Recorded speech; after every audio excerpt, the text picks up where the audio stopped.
Hello everyone and welcome to my whole school assembly on the Holocaust Memorial Day, and obviously we're going to be looking at the Holocaust itself and the atrocities within.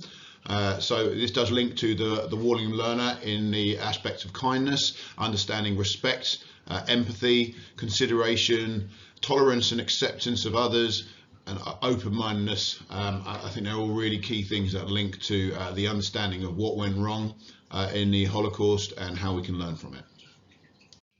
Okay, so in 1933, Hitler was appointed as Chancellor of Germany. In the 6 years that followed, Hitler's political party, the National Socialists, which is also known as the Nazis, set about imposing its racism on German society. Jews were the primary target of Nazi hatred, as well as some other groups. Jewish people were expelled from their homes into neighbouring countries. Between 1938 and 1942, Hitler's German forces progressively invaded the surrounding countries until the area shown in the slide here was under Nazi command, most of the mainland Europe. So to house the Jewish people, temporary accommodation was set up until a German officer called Heinrich Himmler thought of the final solution.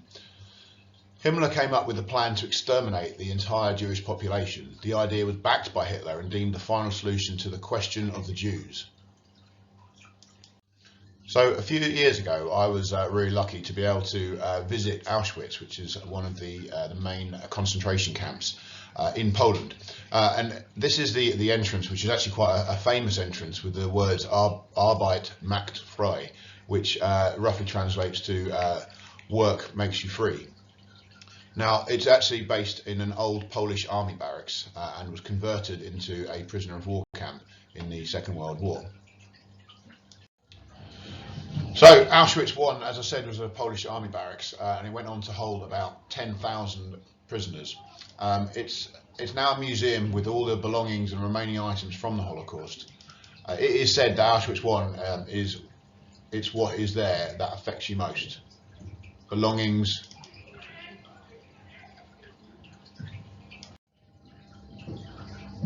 There were rooms filled to the ceiling behind glass screens with people's belongings such as these. We can see glasses in one, the bottom right hand corner is glasses. In the top left, prosthetic limbs of some of the prisoners.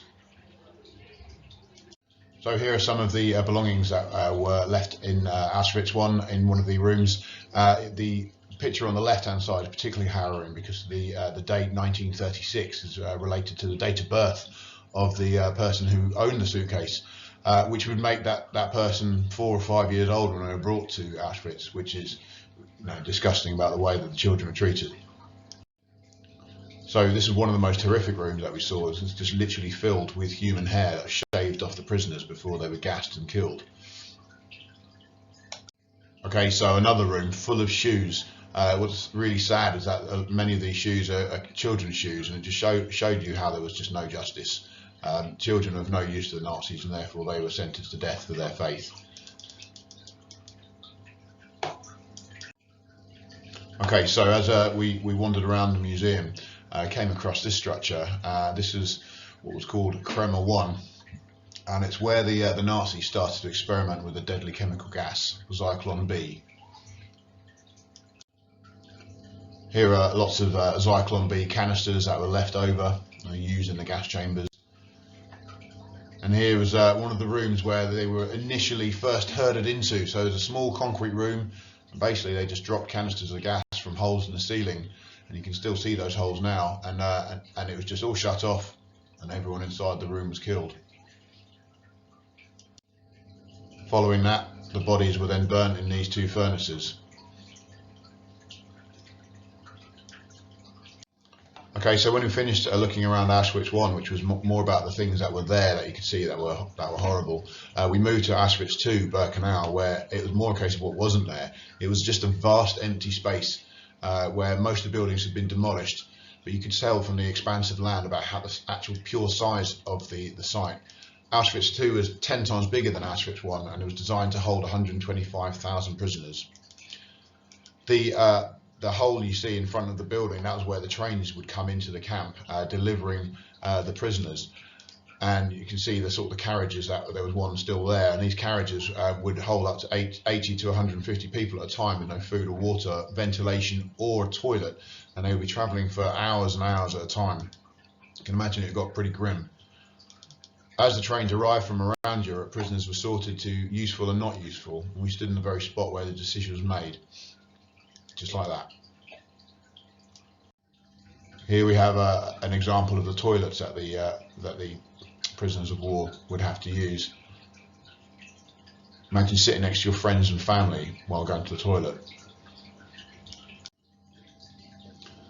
So another really horrible building, we managed to see a pile of rubble at the end of Birkenau, Auschwitz II, and it was basically a pile of rubble because the Nazis destroyed it just as they lost the war before Birkenau was taken back. And this building was one of 4 buildings which were purposely built for one intention: killing and burning approximately 1 million Jewish people.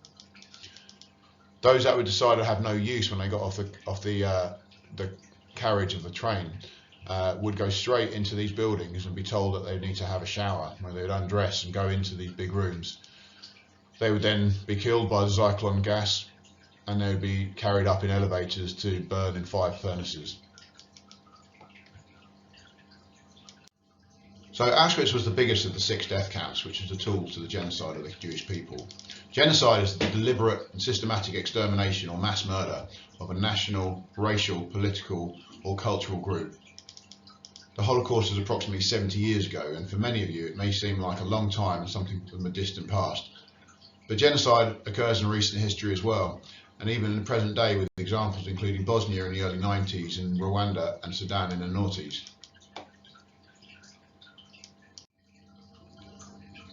So what can we learn from the experience of the Holocaust?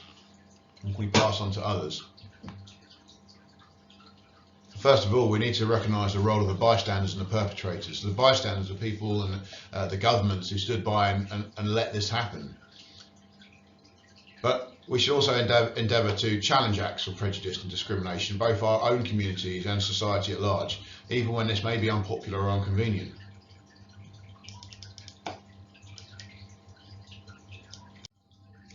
So, as I've already said, on the 27th of January, it's Holocaust Memorial Day, and this day is to remind us about the horrendous actions of an extreme group of people.